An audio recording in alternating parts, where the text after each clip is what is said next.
All right, we don't get banned already. What's up, guys? We're back for another video. Today, we are going to be talking about just 3 topics. Just simple stuff, taking a break from the work day, absolutely grinding in the trenches. And we're going to talk about Tuah. Very short, we're going to talk about that first. Then we're going to talk about Deen the Great getting absolutely humiliated. And then we're going to talk about 2 sections of the Clavicular and Piers Morgan video, the interview, because, you know, Piers Morgan is stupid and he always gets wrecked. And it's funny to see him get wrecked by Clavicular. So, first off, this is absolutely insane, guys. Okay? Now, first of all, this is the stupid reality of, this is the only way that, I feel like this is the only way women like make money on the internet. Like, none of them are out here in the trenches really like actually grinding, making a business. Whenever they get famous, this is what they go to. You have like 5 exceptions of successful women that did not decide to do OnlyFans. And it's really sad. And it just goes to show that this is all they do. If they want to be famous online, this is like the final character arc for the viral women on the internet, and it's a shame. A year ago, Tuah girl was tied to a crypto scam. We all know it. She rugged the mess out of those people on the crypto, right? She ran the coin. It went up to like 500 million market cap, and then she rugged it 90%. It went down to like 30 million market cap, and she wrecked her entire fan base, right? And so now she is promoting online adult content. Why is it that women, it seems like all these women on the internet that get super popular, in order for them to monetize their popularity, they all do OnlyFans. Why can't they, like, you know, you've got Andrew Tate, he's got The Real World, he's helping men make money. You've got Myron Gaines with OSS, he's helping men make money and, you know, swallow the red pill. You've got even Clavicular, I mean, questionable stuff, but even Clavicular, he's got a community that's helping people make themselves look better, both in fitness and their facial features. Men are figuring out how to make money through their popularity by still giving something out, right? By giving something of value out. Why is it that when these women get popular from streaming or from TikTok or Instagram or YouTube or however they get popular, in order for them to monetize their popularity, why do they always go to adult content? I don't know. I really wish I knew why they all went to adult content. And I just wanted to start off with that because I find this is very interesting that this seems to be the only thing that these women that get popular on social media do to monetize it. No communities to help people, like, you know, there's a couple examples of women that have done that, but for the most part, they all start OnlyFans accounts. This is pure degeneracy. And honestly, this is the final stage. This is the epitome of feminism. So, now that that's out the way, just wanted to drop that. Now that that's out the way, Tuah girl is starting OnlyFans. Is that to your surprise? It's not really to mine. Now, the next thing I wanted to discuss, Deen the Great getting absolutely humiliated twice in 24 hours. Okay? So as we can see here, Larry Wheels has been getting absolutely wrecked across the internet from Myron Gaines and from other people in the red pill space, other people in other different creators who are, you know, less liberal, right? And more in tune with reality, as we can put it. Okay? Larry Wheels has been getting wrecked. And so this guy, Deen the Great, you know, this idiot, he starts flirting with Larry Wheels' girl, okay, who has actually caused a lot of the problems for Larry. He's not admitting it publicly on streams, but has been causing a lot of the problems for the heat that he's been getting across the internet. And so now Deen the Great comes along and tries to flirt with his wife, and look what happens. From that restaurant. Hey, but she agreed with me. Can I get a hug? No, don't do. Whoa. I know we're streaming and shit. I know, He tries to give her a hug. Don't disrespect this mother. You ever on trying to get it? Oh! From that restaurant. Hey, but she agreed.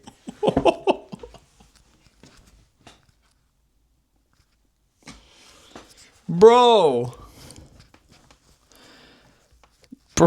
did he go to sleep? Wait, let's play that back. No, don't do. Whoa. I know we're streaming and shit. I know, hey, bro. Don't disrespect this mother. You ever on trying to get it? Oh! Bro, I think he put him to sleep, bro. I think he put him to sleep. I think he was out. Yeah, so that's what happens when, I guess there's probably built up tension for Larry already with what's been going on across the internet, how he's been getting absolutely smoked. He's been getting cooked across X for, his girlfriend being a 304, his wife being a 304. But anyway, now here's Deen the Great today. This was like yesterday, right? Yeah. Bro, look at this. So here's Deen the Great getting disrespectful to a former UFC fighter. Seriously? Oh, do that. Oh, nice to meet you, bro. You do know who I am. I don't know why you lying. Don't act like you don't know me. You definitely know me. Nice to meet you, though. Yeah, I don't be lying because girls around and shit. You definitely know me, bro. Not even on some disrespectful shit, but Don't like your attitude, man. Don't like your fucking tone. I don't like you at all, though. Yeah, straight up. Yeah. Straight up. What? I said straight up. Are you the guy that got slapped on video? I did, but I'll slap the shit out you, though. Oh, you will? I'm going to show you the inside of the house. I'll make you another clip. Don't do that. Seriously? Don't do that.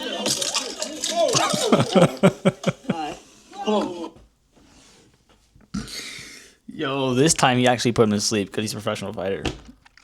Why? You know how stupid you have to be to mess with a bodybuilder and then get smacked like that. And then the very next day to mess with a UFC fighter and then get knocked out cold, bro. This is low IQ behavior. And I thought that was funny. And it just goes to show that people these guys do this dumb stuff all over the internet for views. And here he is. He absolutely cooked in 4K. All right, now that all this stupid stuff's out the way, let's get into this interview with Piers Morgan and Clavicular. Okay. Piers Morgan likes to say he's a centrist. But he's really not. He's really a progressive, right? He's really a progressive that likes to act like a centrist. Or sometimes likes to act like a conservative. But he's a progressive. But then he brings all these conservatives and red pill and farther right guys on to interviews, right? And then he gets obliterated. Let me just start it. So this right here is this is interesting. I'm actually gonna make this big because it's like a couple minutes long. We're not gonna watch the whole thing. This one we'll watch the whole thing. We're not gonna watch the whole thing of the other one. But check this out. And I find it quite silly to me that you're with the #1 looks maxer, and instead of asking how you could ascend so that, your wife wouldn't tweet out captions like, "When my husband's away, Mr. Sud comes out to play," maybe if you asked me how to ascend, then that would stop happening to you. You know what I mean? Okay, so you're distracting, and that's fine. You're having your time. I've got no problem with that. But just to be clear, you were in a van singing along to Heil Hitler. Do you regret doing that? Well, I didn't play it, right? So it's like if someone were to come next to you in the street and play a song, it's like, you know what I mean? So it's like, I don't know why you're trying to get political with me, and this is exactly what I mean by your production. Wait, listen, Piers, at the end of the day, I've got nothing to do with it. I've got nothing to do with it. So like, you know, I really have nothing to do with it. I have nothing to do with it. And this is what I mean, right? So you basically lied to, you know, my PR team that you wanted to come and interview. Yeah, so this is what a point I want to make here.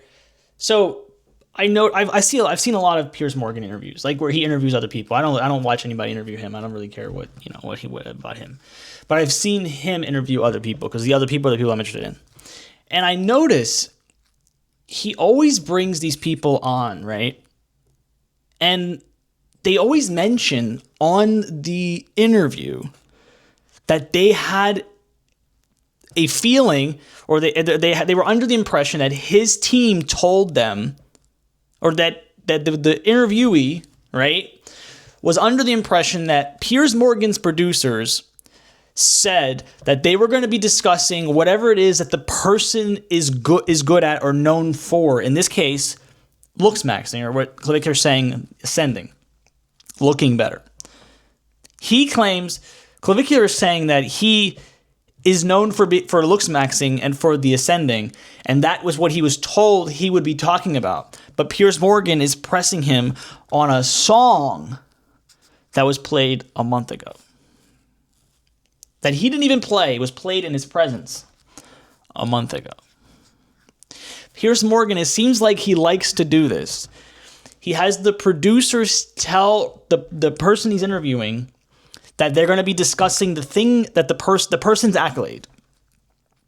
And then they show up to the show, and Piers Morgan presses them on things that he doesn't like or he disapproves with the person, or things that are like the mainstream complaint of said person.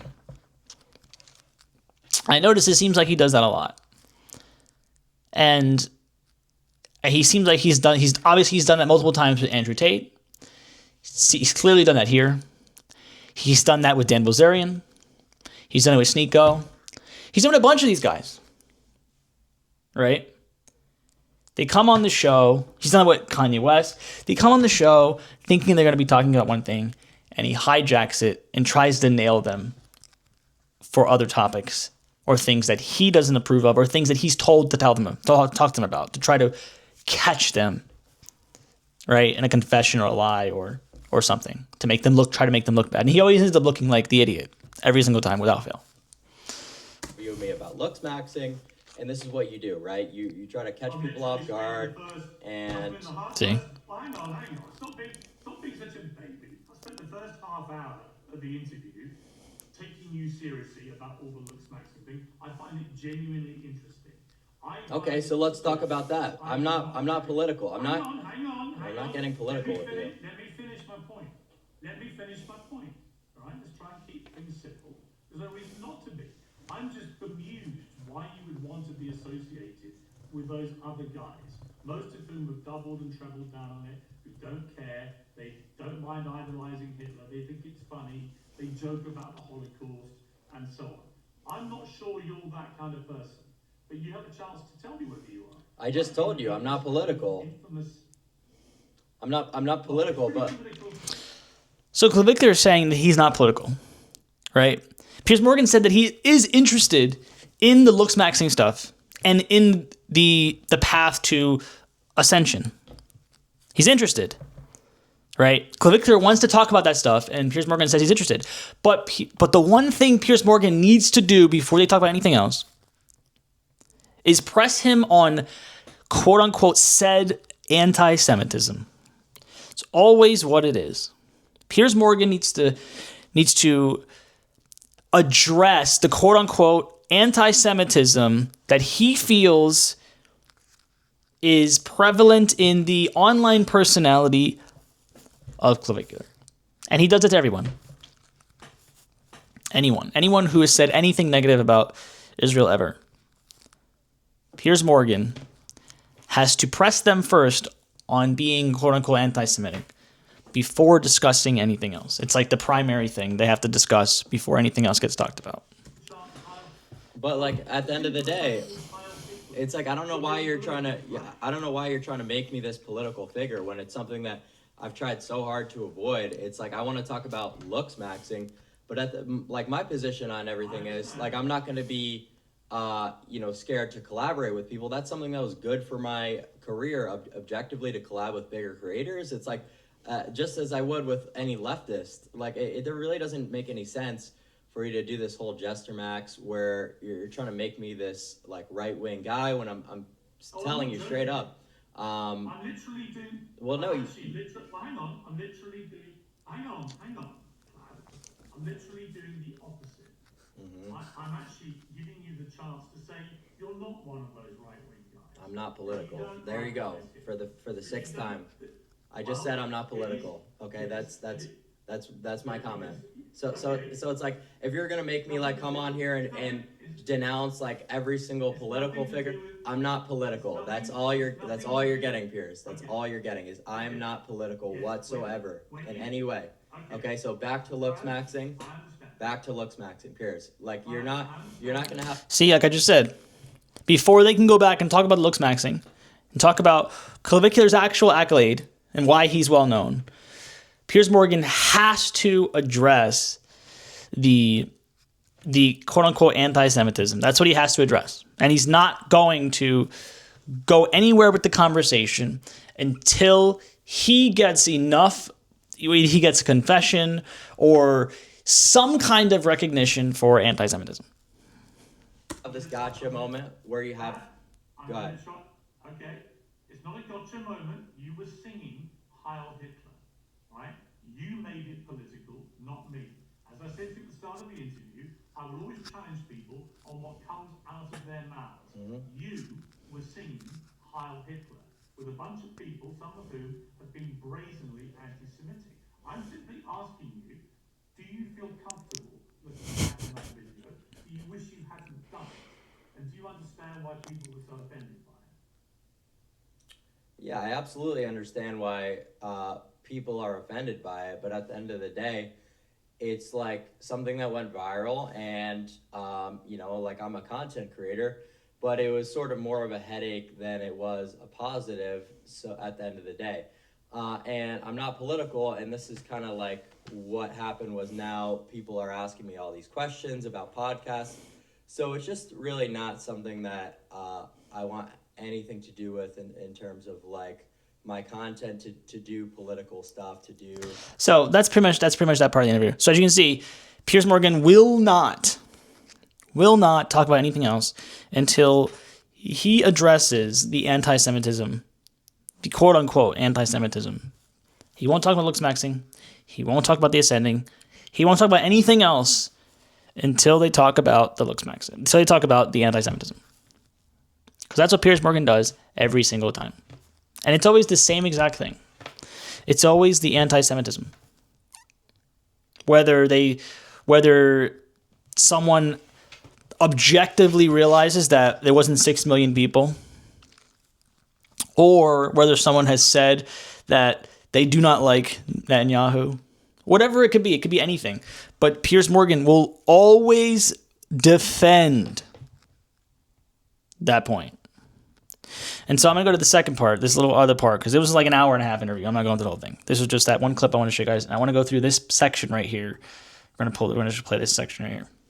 Similar topic, but... To disconnected events like luncheons and so on had nothing to do with him or Maxwell. And I met Ghislaine Maxwell for 5 minutes at a book launch where we talked about her father, Robert Maxwell, who owned the newspaper that I was the editor of for 10 years after he died. So there's nothing to... So essentially right here, so Clavicular started pressing Piers Morgan about his association with Epstein and Ghislaine Maxwell, right?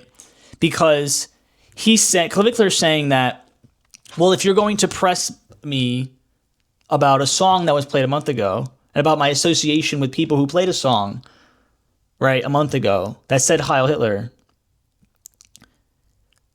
why aren't you going to address the fact that you are actually in the Epstein files and are in pictures with Epstein and Ghislaine Maxwell? That's the point he's trying to make here. Apologise for, whereas in your case, because you've expressed regret over being caught up in a situation that you said was out of your control, I don't think it's unreasonable of me to say, well, are you sorry? If you're not, you're not. If you are, now's your chance. Well, listen, we've talked about, all those situations. So, like, I think if you have any other questions, we could just move on to that, and I won't bring up your involvement with Ghislaine Maxwell. Okay. No, you can. You can talk about that as much as you want. Very happy to. Well, I'm here to talk about looks maxing. The other part of the interview we just saw, I think, was the beginning. But here we go. We're 36 minutes into this 1 hour and 7 minute interview, and they still haven't discussed Clavicular's actual accolade, the looks maxing part, because Piers Morgan is still stuck on the anti-Semitism. Told your production team. So that's kind of what I thought you were going to interview me. I don't mind. Well, because I have no problem with you talking to me about Gillen. They've been going in circles for like 30 minutes. Clavicular wants to talk about looks maxing, and he wants him to address the anti-Semitism. So that's pretty much it. I'm not going to bore you guys anymore with that. Absolutely insane. But as you can see, this is what Piers Morgan does every single time. That is the entire interview summed up. Clavicular wanted to talk about looks maxing, and Piers Morgan wanted to address the quote-unquote anti-Semitism and wanted him to apologize for the Heil Hitler song that was played by someone else a month ago, and wanted to blow past the Epstein files that Piers Morgan is so clearly in photos with Epstein and Ghislaine Maxwell. But, it is what it is. So, all right, guys, that was a little bit of a ramble. I'll be back with another video, trying to do weekly videos. We're going to ramp it up. Videos are going to get better. We're going to talk about more deeper stuff. I know there's not a lot of you viewers right now, but it's going to get there. So, all right, guys, have a good one, and we'll talk soon. Peace.